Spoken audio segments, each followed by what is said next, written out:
What's up, guys? Welcome back to another short sermon. Today's short sermon is on a firm foundation. Right. So I want to read out of Matthew chapter 7, verses 24 through 27. And it says, "Anyone who listens to my teachings and follows it is wise, like a person who builds a house on solid rock. Though the rains come and torments and floodwaters rise, and the winds beat against that house, it won't collapse because it was built on bedrock. But anyone who hears my teaching and doesn't obey is foolish, like a person who builds his house on sand. When the rains and floods come and the winds beat against that house, it will collapse with a mighty crash." Right? You see, Jesus is pointing out two important things, right? We need to hear the word, but not just hear it, we need to follow it. Right? It's one thing to know how to build the structure, it's another to put it in the right place.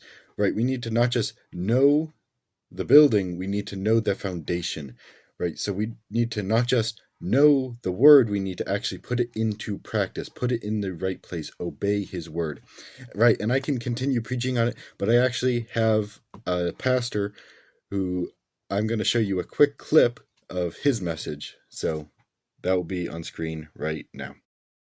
Right, so this is the clip I wanted to show, so I'll start it here.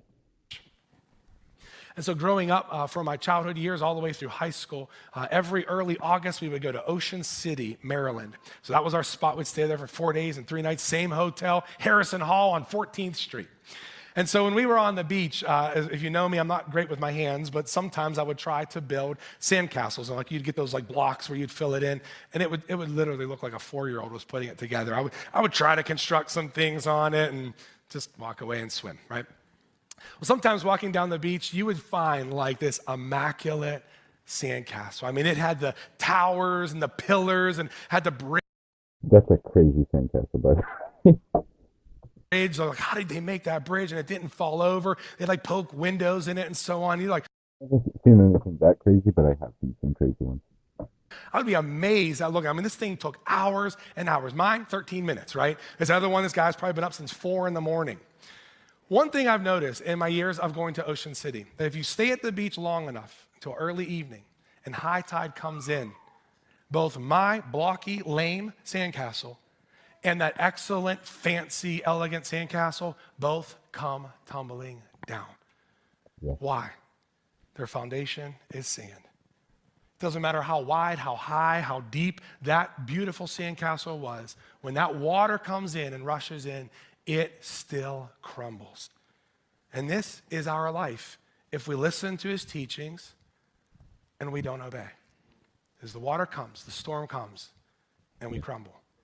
I've also been to Pittsburgh, New York City, Washington, D.C., where you can see some massive stone buildings. I mean, some of them actually look like sandcastles that you would see. They have the bridge going across and the towers and beautiful, ornate structures and so on. Now, the wind can come and hurricane can come and storms can come. And after a fierce storm is over, those buildings still remain.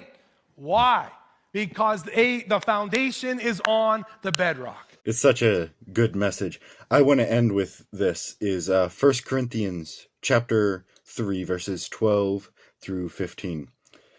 "Anyone who builds on that foundation may use a variety of materials, gold, silver, jewels, wood, hay, or straw. But on Judgment Day, fire will reveal what kind of work each builder has done. The fire will show if the person's work has any value. If the work survives, that build will receive a reward. But if the work is burned up, the builder will suffer great loss. The builder will be saved, but like someone who barely escaped through a wall of flames."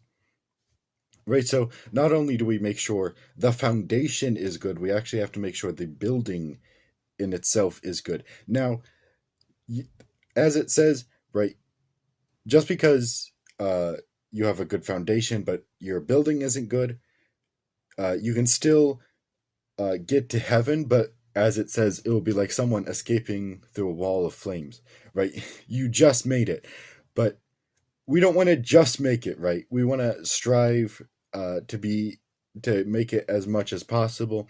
And so while you will make it, I think the idea is we want to make a good, strong building, a beautiful building to present ourselves as an offering for the Lord, right? As Kurt was saying, right, you can do the same thing on the foundation of sand, but if it's just a beautiful building with no foundation, right, it will crumble and it will fall apart. It won't stand firm on the day of judgment. Whereas if we have a bad building, but it's on a good foundation, it will survive. Right, so the most important thing is building on that firm foundation, but then also building our life on the foundation to make a good building on the outside as well. So thank you all so much for watching. I hope you got a lot out of Kurt's message and maybe a little bit from me. I hope to see you guys next time. Have a wonderful rest of your day. God bless. Remember to keep fighting the good fight, and I will see you next time.